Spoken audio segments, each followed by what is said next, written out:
بسم الله الرحمن الرحيم. الرحمن علم القرآن خلق الإنسان علمه البيان الشمس والقمر بحسبان والنجم والشجر يسجدان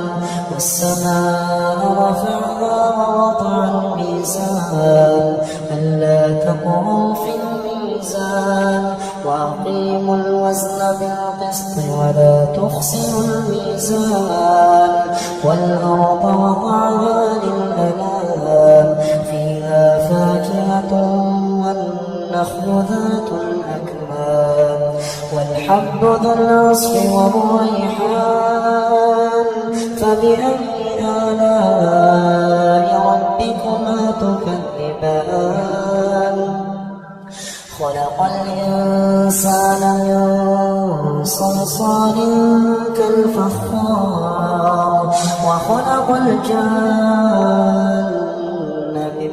مارج من نار فبأي آلاء ربكما تكذبان رب المشرقين ورب المغربين فبأي آلاء ربكما تكذبان مرج البحرين يلتقيان بينهما برزخ لا يبغيان فبأي آلاء ربكما تكذبان يخرج منهما اللؤلؤ والمرجان فبأي آلاء ربكما تكذبان وله الجوار المنشآت في البحر كالأعلام